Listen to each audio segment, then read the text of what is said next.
Tuhan firman-Mu ajaib, kekal meski gunung menghilang. Tiada huruf yang gagal, tak terpatahkan siasat. Hidup seperti-Mu ya Allah, lebih dari emas. Aku bersaksi kitab-Mu, kitab yang suci. Mendengarkan firman-Mu, hibur hati yang luka. Terangilah langkahku kemanapun ku pergi. Biarkanlah firman-Mu berkuasa atasku. Ubahkanku, bebaskanku, ku mau menyenangkan-Mu. Salam jumpa pemirsa terkasih, saya menyambut Anda sekalian dimanapun Anda berada dalam episode terbaru program studi harian kita Semua Kitab Suci. Kita masih mempelajari kitab-kitab yang ada dalam Perjanjian Baru dan kita masih berada dalam pasal kedua dari 2 Tesalonika. Pada episode sebelumnya kita telah membicarakan tentang hari Tuhan dan kita tahu bahwa hari Tuhan tidak akan datang jika tidak didahului 3 tanda. Tanda pertama adalah kedatangan Kristus menjemput orang-orang percaya. Kemudian tanda kedua adalah munculnya manusia berdosa dan pemberontakan secara umum. Dan pada episode hari ini kita akan membahas lebih detail tentang manusia durhaka atau si pendurhaka dan apa yang dia lakukan. Untuk memulai izinkan saya untuk menyambut tamu kehormatan yang telah hadir di studio, para hamba Tuhan, Saudara Elia Kirolos dan Saudara Elia Isa. Selamat datang para hamba Tuhan. Terima kasih. Kami juga menyambut hadirin di studio. Selamat datang semuanya. Kami akan segera memulai pembelajaran setelah jeda rehat.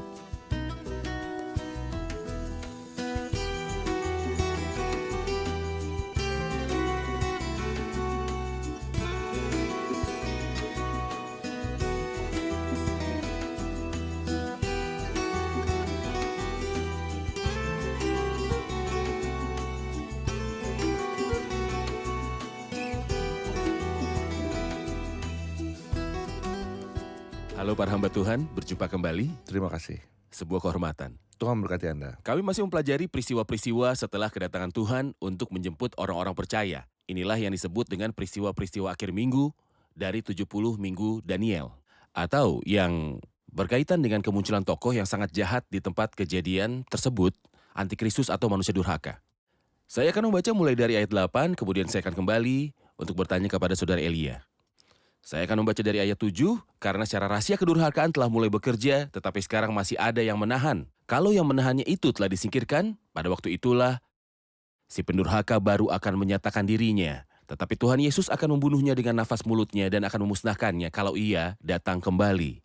Kedatangan si pendurhaka itu adalah pekerjaan iblis dan akan disertai rupa-rupa perbuatan ajaib, tanda-tanda dan mujizat-mujizat palsu dengan rupa-rupa tipu daya jahat terhadap orang-orang yang harus binasa. Karena mereka tidak menerima dan mengasihi kebenaran yang dapat menyelamatkan mereka. Dan itulah sebabnya Allah mendatangkan kesesatan atas mereka yang menyebabkan mereka percaya akan dusta, supaya dihukum semua orang yang tidak percaya akan kebenaran dan yang suka kejahatan. Saudara Elia, saya kembali kepada Anda dengan pertanyaan yang sangat penting tentang karakter ini. Kita tahu karakter ini akan muncul sebelum datangnya hari Tuhan, dan ini adalah satu tanda yang sangat penting dengan pemberontakan umum. Tetapi, apakah yang akan dia lakukan? Apa yang akan mempengaruhi orang? Inilah yang ingin saya ketahui pengaruhnya dan lingkaran kerjanya. Ini sangat penting agar kita mengetahui sesuatu mengenai karakter ini meskipun kita sudah membicarakannya pada episode sebelumnya. Tapi tidak masalah untuk meninjau manfaatnya. Kita memahami orang ini adalah karakter religius pada dasarnya, artinya ketika kita membaca Wahyu 13 ayat yang ke-11, karakter ini digambarkan sebagai binatang bangkit dari dalam bumi. Tentu saja untuk membedakannya dengan karakter lain, sang makhluk yang bangkit keluar dari laut. Ketika dia mengatakan tanah nubuatan, tanah bumi, Tanah Israel. kenabian Israel. Orang ini bertanduk dua seperti anak domba. Dan ia bicara seperti seekor naga, perhatikan kontradiksinya. Dua tanduk seperti anak domba. Jelas sekali dia memang benar meniru anak domba, yaitu Tuhan Yesus Kristus. Dia mengaku mempunyai nubuatan dan mengaku mempunyai kerajaan, seorang raja yang akan memerintah Israel. Namun perkataannya berbeda dengan wujudnya. Dia berbicara seperti seekor naga, seekor ular yang bengkok. Tentu saja di belakang naga itu ada ular kuno yang disebut setan. Karakter ini ketika kita bicarakan sebelumnya, kita mengerti bahwa di seluruh Perjanjian Lama dan juga Perjanjian Baru, dia memiliki hampir 16 nama. 16 nama ini, setiap nama mempunyai arti tersendiri. Bahwa Roh Kudus berarti ketika ia menuliskan nama-nama ini. Dia akan tampil di depan umum pada paruh kedua minggu kesengsaraan, artinya dalam 3,5 tahun kedua. Dan akan bersatu dengan binatang yang muncul dari dalam laut, yaitu binatang Romawi. Pemimpin politik. Ya, dia adalah pemimpin politik. Juga agar pemirsa yang terkasih mengerti, binatang ini tidak benar-benar berarti monster seperti beberapa orang di film menggambarkan hal ini. Tapi dia adalah manusia. Dia berkarakter haus darah yang ganas. Yang kedua yang sedang kita bicarakan adalah yang durhaka, yaitu manusia tapi memiliki karakter beragama. Kedua karakter ini akan bersatu bersama dan iblis akan mendukung mereka. Dan para komentator Alkitab menyebut mereka Tritunggal yang tidak suci. Ada Tritunggal Maha Kudus dan ada Tritunggal yang tidak suci. Di tengah minggu saat mereka bersatu, mereka akan memiliki pengaruh yang luar biasa di bumi. Hari-hari itu akan menjadi hari yang paling sulit. Jika kita ingin tahu lebih banyak tentang apa yang akan terjadi di bumi melalui karakter-karakter ini, dan terutama yang durhaka, menurut saya penting untuk membaca Wahyu pasal yang ke-13 dan kita membaca dari ayat 11. Dan aku melihat seekor binatang lain keluar dari dalam bumi, subjek diskusi kita, dan bertanduk dua sama seperti anak domba. Dan ia berbicara seperti seekor naga. Dan seluruh kuasa binatang yang pertama itu dijalankan di depan matanya, seolah dia telah menerima tugas dari binatang yang pertama dan ada aliansi dengannya. Ia menyebabkan, ini yang Anda tanyakan, apa yang akan dilakukan di bumi, seluruh bumi dan semua penghuninya menyembah binatang pertama yang luka parahnya telah sembuh. Dan ia mengadakan tanda-tanda yang dahsyat. Ini adalah hal yang luar biasa. Bahwa dia membuat tanda-tanda besar. Bahkan ia menurunkan api dari langit ke bumi di depan mata semua orang. Saya pikir semua pemirsa tahu siapa yang membuat api di masa lalu, Elia. Seolah-olah binatang ini meniru pekerjaan Tuhan untuk menyesatkan manusia jauh dari Tuhan Yesus Kristus. Sampai pada ayat yang ke-15, katanya, dan untuk memberikan nyawa kepada patung binatang itu. Sehingga patung binatang itu berbicara juga dan bertindak begitu rupa sehingga semua orang yang tidak menyembah patung binatang itu dibunuh. Dan orang-orang tidak akan bisa membeli dan menjual kecuali dia memberi mereka tanda pada dahi atau tangan mereka. Baik, sebelum kita tahu bagaimana Tuhan akan menghancurkannya, setelah itu saya ingin tahu dari saudara Elia, jika orang ini akan mengadakan tanda-tanda besar dan mujizat dan menarik para penduduk di bumi, apa saja tanda-tanda dan mujizat yang diikuti oleh orang-orang saat itu?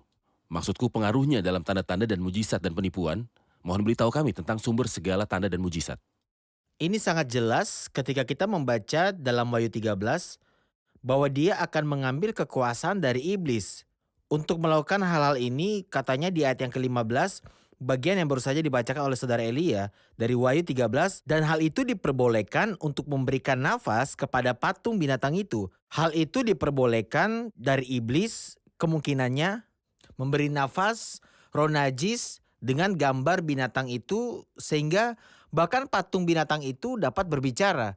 Dan ia menurunkan api, ia melakukan hal seperti ini, dan tujuan dari semua ini adalah untuk mewujudkannya orang memuja gambar itu dari binatang itu.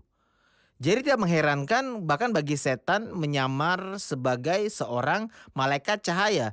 Tidak semua tanda dan keajaiban berasal dari Tuhan. Kita membaca tentang orang-orang yang akan datang kepada Tuhan pada hari terakhir sambil berkata, Tuhan, Tuhan, bukankah kami bernubuat dengan namamu dan mengusir setan dengan namamu? Dan Tuhan akan menyatakan kepada mereka, berangkat dariku, bukan pembuat mujizat, tapi pergilah dariku, hai pembuat mujizat pelanggaran hukum. Inilah bahaya yang tidak biasa untuk mengejar tanda-tanda dan juga keajaiban. Jika setan menemukan manusia itu, dan setan saat ini menemukan manusia itu, seperti yang baru saja kita baca, menolak untuk mengetahui kebenarannya dan untuk diselamatkan, mereka akan menerima pekerjaan itu, kesalahan. Orang-orang memiliki hasrat yang luar biasa terhadap keajaiban dan benda-benda, dan bukan segalanya benar-benar terjadi, namun itu hanya mitos dan silsilah saja.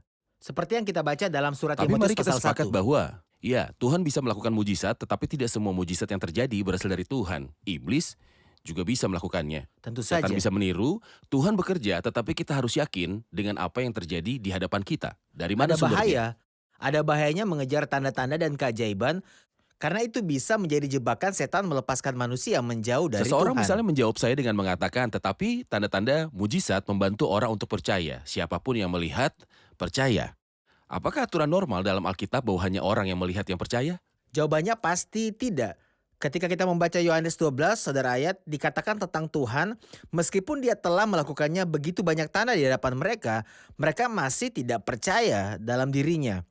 Ketika Tuhan hadir di bumi, dia melakukan mujizat. Apakah semua orang yang ada di bumi percaya kepada Kristus? Jawabannya adalah tidak. Jawaban sang guru juga kepada Marta, jikalau engkau percaya, engkau akan melihat kemuliaan Allah. Bukan dikatakan, ketika kamu melihatnya, kamu akan percaya. Aku percaya dan melihat, dan bukan aku melihat dan percaya. Dan saya mempertimbangkannya, berbahagialah Thomas. Thomas atas kejadian itu, berbahagialah orang yang beriman dan tidak melihat. Atau berbahagialah mereka yang tidak melihat, namun mereka percaya. Baik, kita memiliki Alkitab, semua yang kita butuhkan akan kita temukan di dalam Alkitab. Tetapi kita tidak boleh mengejar apapun yang terjadi di depan kita, kecuali ketika kita tahu pasti apa yang Alkitab katakan dan kita tahu apa yang sedang terjadi. Tidak semuanya berasal dari Tuhan, tetapi setan juga bisa menirunya, melakukan mujizat melalui para pengikutnya. Kita rehat sejenak dan kembali untuk melanjutkan studi. Pemirsa terkasih, saya akan menemui Anda kembali setelah rehat dan saya menyemangati Anda jika Anda memiliki pertanyaan tentang topik hari ini atau topik lainnya, silakan hubungi kami dan atas karunia Tuhan, kami akan mencoba menjawabnya. Jika Anda mendengar bahwa kelaparan parah akan menghancurkan negara, maukah kamu bergegas menyimpan apa yang bisa dibeli dari makanan? Bahkan, jika Anda harus menjual barang-barang berharga, dan jika Anda mengetahui bahwa perang dahsyat atau gempa bumi besar akan melanda daerah tempat Anda tinggal, tidakkah kamu akan lari demi keselamatan dirimu? Atau kamu lebih memilih diam dan tidur menunggu kehancuran dan kematian datang? Dan apa baiknya penyesalan setelah terlambat? Betapa indahnya kehidupan meskipun menderita, saudaraku. Sebab hidup itu lebih penting daripada makanan dan tubuh itu lebih penting daripada pakaian, seperti yang Kristus katakan. Kebijaksanaan mengharuskan kita waspada terhadap bahaya. Tidak tahu bagaimana cara mengobati dampak buruknya jika pengobatan ada gunanya. Tetapi untuk mengetahui cara menghindarinya sejak awal, pertanyaan yang muncul saat ini adalah sebagai berikut. Apakah Anda memiliki perangkat peringatan dewasa sebelum waktunya yang Anda gunakan untuk menjaga hidup Anda yang berharga tetap aman? Dan jenis apakah itu? Alat ini adalah firman Tuhan, saudaraku, Alkitab. Kami telah kembali pemirsa terkasih untuk melanjutkan pembelajaran kita di 2 Tesalonika pasal 2 dan sekarang kita mempunyai sebuah pertanyaan dari hadirin. Silakan. Di ayat 11 ia berkata, dan itulah sebabnya Allah mendatangkan kesesatan atas mereka. Bagaimana Tuhan mengirim mereka kesesatan yang kuat? Perlu penjelasan untuk ayat ini, Saudara Elia. Ayat ini berhubungan langsung dengan ayat sebelumnya dan semua ayat saling terkait. Karakter inilah yang sedang kita bicarakan yang akan melakukan tanda-tanda dan mujizat dan akan menipu orang.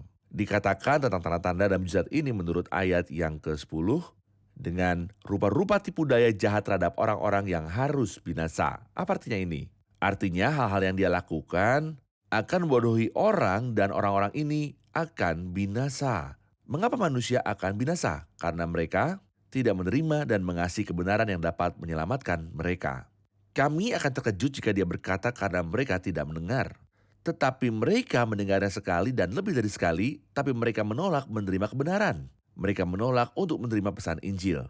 Dan apakah mereka diikuti mujizat-mujizat yang membodohi mereka? Mereka tidak senang dengan kebenarannya.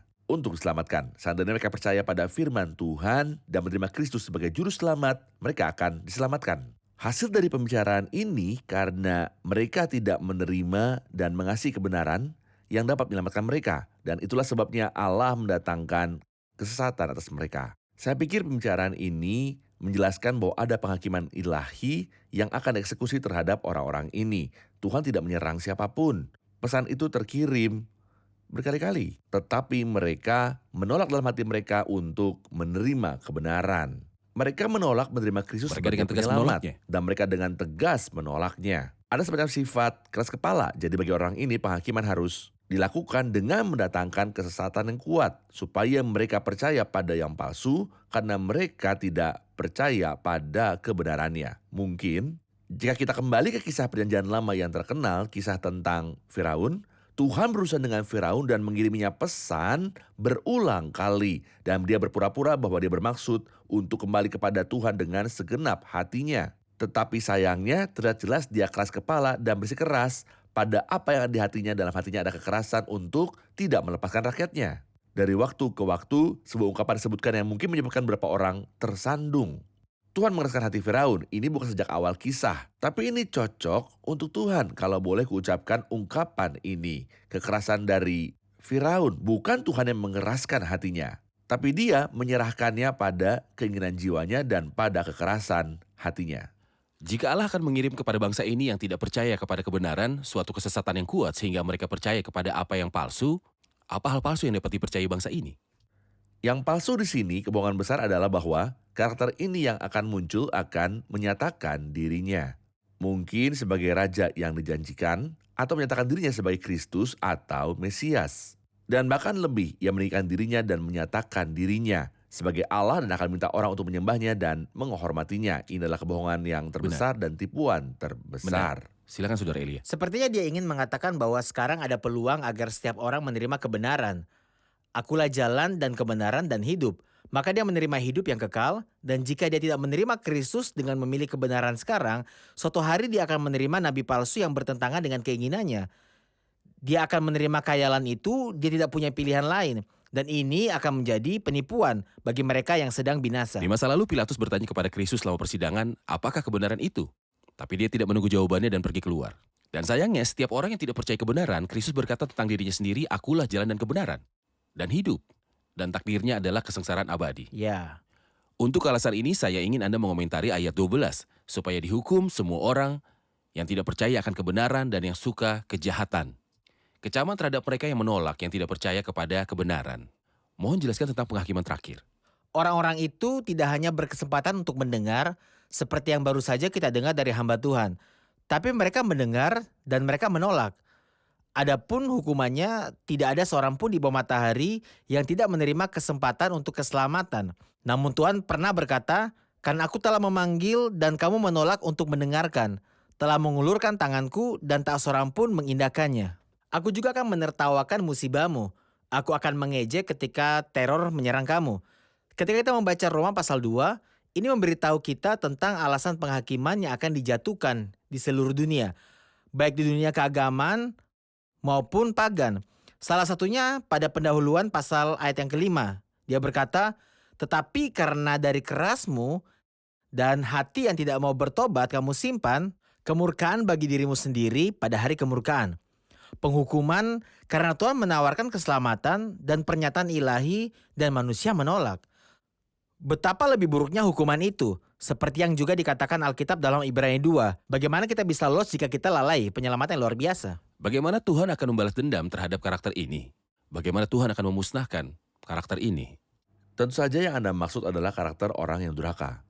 Ketika kita membaca Wahyu 19, mulai dari ayat 19 sampai yang ke-21, dalam penampakan Tuhan banyak peristiwa akan terjadi. Di antara peristiwa-peristiwa ini Tuhan, Penampakan Tuhan yang akan terjadi 7 tahun setelah pengangkatan gereja. ya pada akhir masa kesusahan besar ini adalah 7 tahun. Ketika Tuhan menampakkan diri, dia akan menangkap binatang ini. Alkitab mengumumkan ini secara harafiah. Itulah binatang politik, karakter Romawi, dan nabi palsu. Dan ini adalah salah satu nama tokoh yang sedang kita bicarakan. Siapakah yang durhaka? Dia akan menangkap mereka hidup-hidup.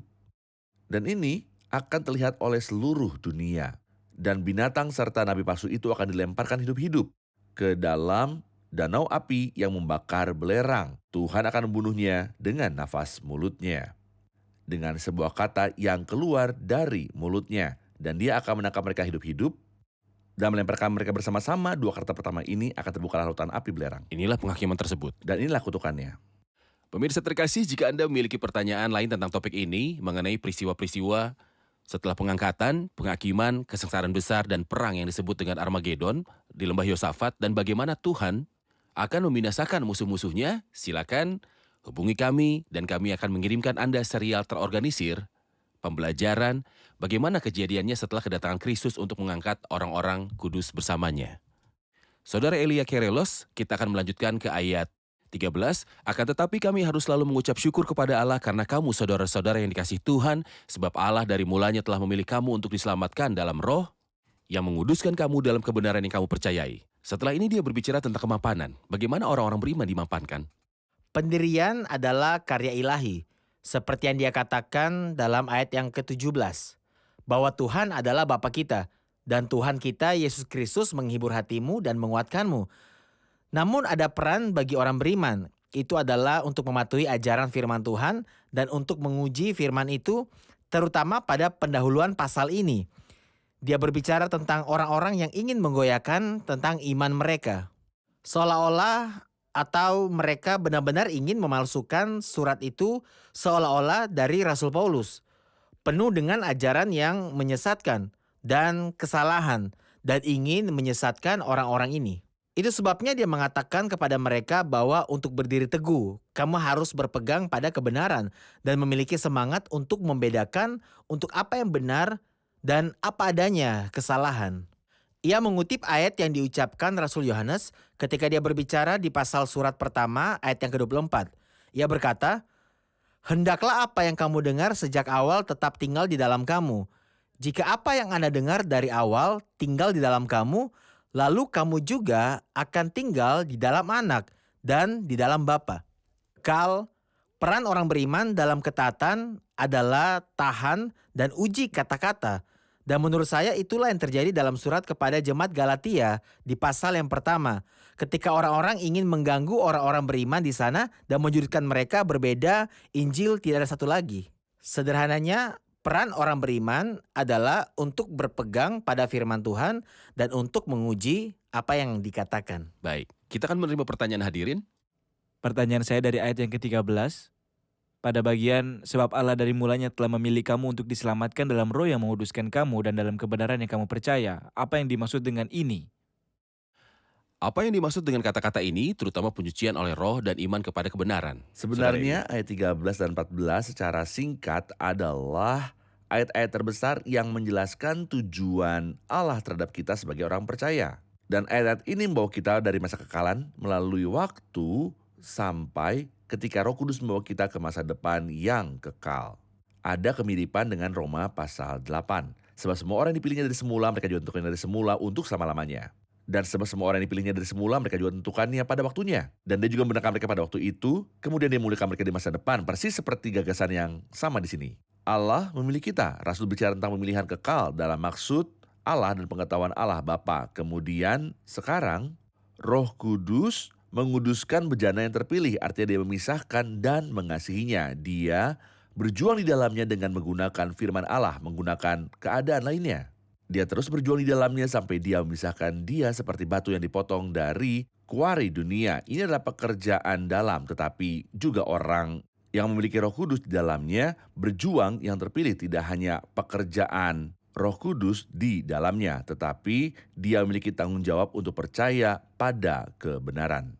Kemudian pada akhirnya, di masa depan untuk memperoleh kemuliaan kekal dari Allah. Itulah yang akan kita nikmati di kekekalan.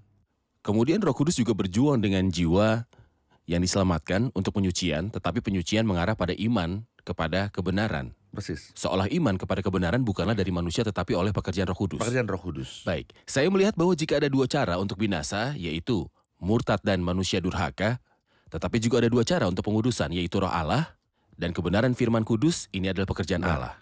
Saya ingin satu kata terakhir tentang bagaimana kita merasa terhibur, karena sebelum semua ini dia berkata, kiranya menghibur dan menguatkan hatimu dalam pekerjaan dan perkataan yang baik. Supaya orang tidak bingung dengan apa yang akan terjadi dan penderitaan yang akan datang dan manusia durhaka itu. Kami ingin menghibur semua orang percaya di hadapan semua ini. Kepada kalian, orang percaya, apakah ada penghiburan? Dengan apa mereka dihibur? Kita memiliki banyak sumber penghiburan dalam firman Allah. Secara singkat, Bapa menghibur kita. Anak menghibur kita. Roh Kudus disebut penghibur. Firman di tangan kita adalah perkataan yang baik dan kata-kata penghiburan. Tetapi kita juga memiliki pengharapan yang dibicarakan Rasul tentang 1 Tesalonika pasal 4 di akhir pasal. Karena itu hiburkanlah seorang akan yang lain dengan perkataan-perkataan ini. Sebagai orang percaya kita juga dapat menghibur satu sama lain meskipun ada kegelapan. Baik. Kenyamanan apa di bagian ini adalah pemilu yang sedang didirikan. Tuhan itu adalah Bapa kita, telah memilih di dalam Kristus Yesus. Dia mampu memelihara dan menegakkannya. Dan salah satu bukti bahwa orang tersebut benar-benar ditetapkan dan dipilih adalah dia percaya kebenaran. Ini bukti yang kuat. Juga hal lain, Rasul itu mengakhiri dengan harapan indah atau doa indah ini. Ya Tuhan kami, jangan takut hai orang-orang yang beriman, di hadapanmu ada kesesatan dan di sekitarmu murtad. Hari-hari sulit akan datang di muka bumi, kecuali Tuhan kami dirinya Yesus Kristus dan Allah Bapa kita yang mengasihi kami dan memberikan kami kenyamanan abadi dan harapan baik melalui kasih karunia. Di dalam dia segala kecukupan, kenyamanan hatimu dan tegakkan mereka dalam setiap kebaikan, pekerjaan dan perkataan. Benar, saya membayangkan Rahab jika mereka memberitahunya bahwa Yeriko akan dibakar. Semua orang akan bingung, tetapi dia tidak. Karena dia tahu ketika Yeriko dibakar, dia akan berada di luar. Jadi semua yang akan terjadi di bumi ini, yang akan menghibur orang percaya adalah bahwa kita akan meninggalkan Ya. bumi. Setelah itu, Kami akan kita selalu bersama bersama dengan Tuhan. Benar, kita selalu bersama Tuhan. Tuhan memberkati. Terima kasih, kita rangkum episode ini bersama hadirin di studio.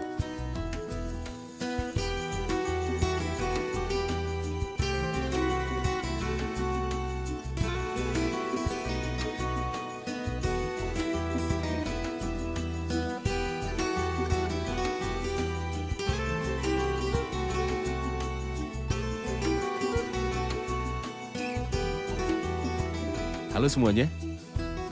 Kita masih membicarakan peristiwa-peristiwa setelah pengangkatan dan tentu banyak orang tertarik akan peristiwa-peristiwa ini dan mereka katakan ini adalah metafisika karena kita tidak tahu ini tetapi Alkitab menjelaskan. Apa yang telah kita dapatkan dari episode ini? Seperti yang kita lihat, mujizat bukanlah yang membuat manusia percaya dan memang saya telah melihat orang-orang yang telah mengalami mujizat tetapi mereka kembali berbuat dosa. Tetapi sebaliknya saya melihat orang-orang yang tidak kembali kepada Tuhan tetapi setelah sakit jadi mujizat tidak pernah membawa kepada iman.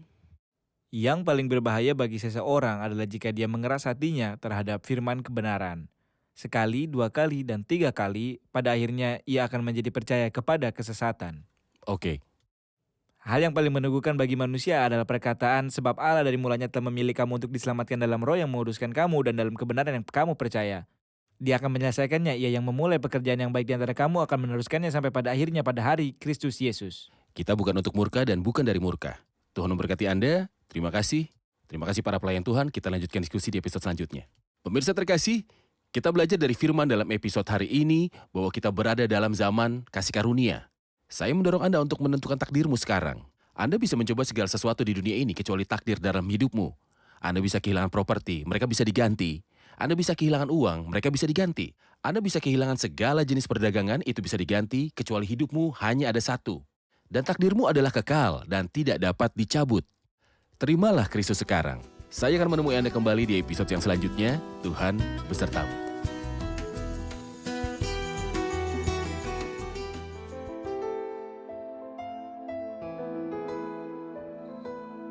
Tuhan firman-Mu ajaib, kekal meski gunung menghilang. Tiada huruf yang gagal, tak terpatahkan siasat. Hidup seperti-Mu ya Allah, lebih dari emas. Aku bersaksi kitab-Mu, kitab yang suci. Mendengarkan firman-Mu, hibur hati yang luka. Terangilah langkahku kemanapun ku pergi. Biarkanlah firman-Mu berkuasa atasku. Ubahkanku, bebaskanku, ku mau menyenangkan-Mu. Tuhan firman-Mu ajaib, kekal meski gunung menghilang. Ubah dan bebaskan aku.